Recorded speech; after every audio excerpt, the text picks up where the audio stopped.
Hello, I'm Dr. Manoj Bhatawdekar. I'm a psychiatrist. Hello, I'm Dr. Anjali Bhatawdekar. I'm a pediatrician. In this series of parenting, we are talking about the emotional development of preschoolers.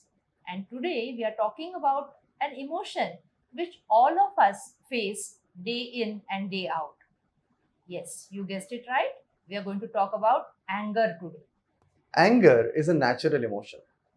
It's also a primary emotion because animals also experience it. The irony is that even if it's a day to day natural primary emotion, nobody has taught us what to do with it, how to deal with it, whether to express it, if at all, how to express it. Anger is a very costly emotion. It affects relationships. It can affect the self esteem of individuals.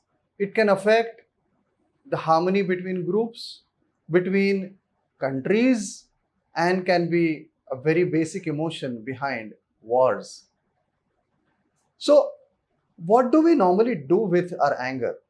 We either suppress it or we express it. If we suppress our anger, we tend to harm our own bodies because anger essentially is a state of the body and also of the mind. Suppression of anger can lead to different difficulties related to the body. If we express anger to other people, we are likely to hurt other people and affect relationships adversely. So, what do we do with our anger? Aristotle has said that getting angry is easy, but getting angry at the right time, with the right person, for the right reason, to the right degree, and in the right manner is difficult. Now, you will ask me, if everything is right, will anger still remain? Yes, anger still remains and it needs to be handled effectively. Is there anything like a right time in getting angry? Yes, there is. Your anger, which you express to the child after he misbehaves, should be as close to the behavior as possible. Especially in the case of preschoolers, if there's a lot of time gap between the behavior and the expressed anger, then the child many times does not know why the mother or father has got angry with him. So, anger should be expressed as soon as possible after the behavior. Let us take an example. A mother was expecting some guests and she told her daughter not to make a mess in the living room. I have cleaned it just now, it's nice and tidy now. The mother started working in the kitchen, and when she came out after finishing her work, what does she see? The living room is full of toys everywhere. There is no place to sit or stand, also. The mother was very angry and she said to the child, "Let your father come home now.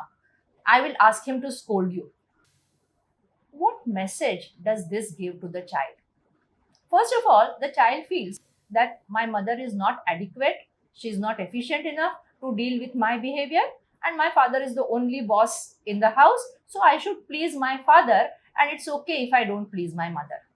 This kind of situation is not good in the long run for the relationship between the mother and child. So instead of telling the child that your father will scold you, the mother could have just said that the room is looking very messy and in the next 5 minutes I want you to clean it up. This would give the appropriate message to the child without losing any time between the bad behavior and the expression of the anger. But there are certain exceptions to this rule of expressing anger immediately after the bad behavior. For example, if there are a lot of guests in the house, obviously you don't want to scold a child in front of the guests. Or if you have gone out, a lot of strangers are around, you don't want to scold your own child in front of the strangers also. In these cases, however, you can just indicate to the child with your body language that you have not liked this behavior and you will talk about it after you reach home or after the guests have gone home. Just a look at the child, a stern look at the child, or your body language can indicate to the child that you are angry and you will be expressing the anger later. Another exception is if the child is sick. Obviously, certain rules have to be bent whenever the child is not well, and this is also one of them. Also, if there is some emotional turmoil going on in the family, the child is likely to be affected by that, and this can lead to a disruption in his normal good behavior. So, in this situation, also, it's good to make an exception to this rule.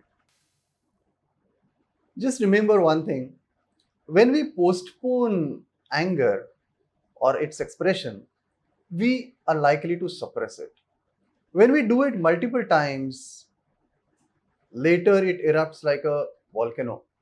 And also, as I said, it harms us. Number one, we are not giving you rules or doctrines. Number two, use this information in your own life using your own common sense in the context that you are placed in. One thing that we all need to remember is anger has to be expressed at the right time. Expression of anger, handling of anger, dealing with anger effectively is a fundamental step towards developing emotional intelligence. And mind you, when I'm talking about emotional intelligence, I don't mean emotional intelligence of the child alone. I also mean emotional intelligence of parents, and it is possible to develop emotional intelligence at any age. That's good news, right? So, more about anger and its other aspects in the next episodes.